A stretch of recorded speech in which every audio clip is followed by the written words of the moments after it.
A few months ago, I did a video comparing all the DLC melee weapons against the combat knife. The goal of that video was to see which, if any, weapons were better to use. It's been noted that each and every melee weapon is identical to the combat knife when it comes to stats. But as my prior video showed, this is certainly not the case. If you missed the original video, I'll link it in the description. There's been 5 melee weapons released since I last did testing, those being the MVP, the Skull Splitter, the Malice, the Slash and Burn, and the Carver. I'm sure Treyarch will be adding even more melee weapons eventually, but as of this time, these are the newest ones. So I hand tested each and every one of these melee weapons in 4 different ways. Those categories included weapon swing time, weapon movement speed, the time it takes to register a single kill, and the time it takes to register a multi-kill, or more simply, the recovery time between rapid kills. I then also tested the lunging distance for each weapon as well. Now take note, if I showed each test for every weapon, the video may get a bit lengthy. So I'll just show a few testing clips and then I'll bring it all together in numerical form to help everyone compare and contrast the new melee weapon stats. So first up, the MVP.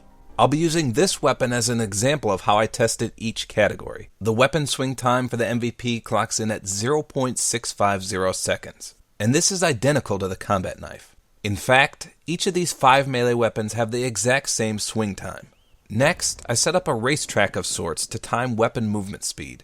The MVP had a time of 4.550 seconds, which again is identical to every melee weapon in the game, so no melee weapon allows you to move any faster than another one. Next is the slash to kill time, or the time it takes to kill a single enemy. Now for this, I measured as soon as the lunge animation begins until right as the kill feed indicator first starts to pop up. The time for the MVP was 0.183 seconds. This is actually slower than the combat knife, which is the case for almost all the new melee weapons for some reason. For multi-kills, or the recovery time between rapid kills, I used more or less the same measuring techniques, from the very start of a rapid kill until the kill feed starts to first appear on the next kill.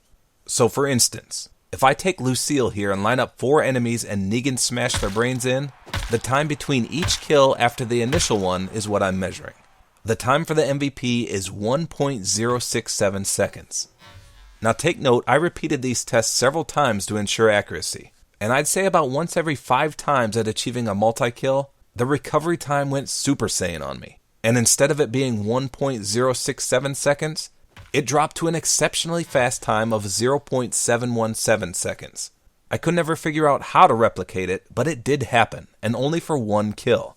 So in a 4-man kill feed, one of the kills would happen almost instantly, while the others would not. It's actually very strange. So watch here as I play a normal clip of a 4-man multi-kill.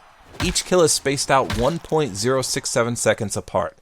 And now here's the 4-man kill feed in which the second to the third kill gets the super fast kill time. It should have been fairly obvious to spot the faster kill. Again, I have no idea why this happens. And lastly, I tested the lunging range. To do this, I lined myself up on the stone tiles on Nuketown. I then had the enemy approach me inch by inch until my character would lock on with a lunge attack. And then I simply measured the distance. All 5 of the melee weapons have identical lunging ranges to the combat knife. The next melee weapon is the Skull Splitter. The single kill time for this weapon is identical to the MVP at 0.183 seconds. Again, this is actually slower than the combat knife. When it comes to the recovery time in a rapid kill, however, the Skull Splitter is one of the best. It clocks in at a time of 0.900 seconds. For comparison, the combat knife has a recovery time of 1.150 seconds. So while it may physically appear to be on the larger side, it's actually fairly quick when it comes to cold cocking lots of people into oblivion. And as mentioned, the lunge range on the Skull Splitter is identical to the combat knife. Next up we have the Malice. Now this weapon is very similar to the combat knife. The single kill time is slightly longer though at 0.183 seconds. The recovery time for rapid kills, however, is exactly the same as the combat knife at 1.150 seconds. Everything else, including weapon movement speed and lunge distances, are the same. There's nothing special about this one, sadly. The next weapon is my personal favorite, the Slash and Burn. The weapon swing and the movement speed are the same as every other melee weapon as well as the combat knife. The single kill time is faster than the last 3 weapons at 0.167 seconds, but this is still slower than the combat knife, which again was 0.133 seconds.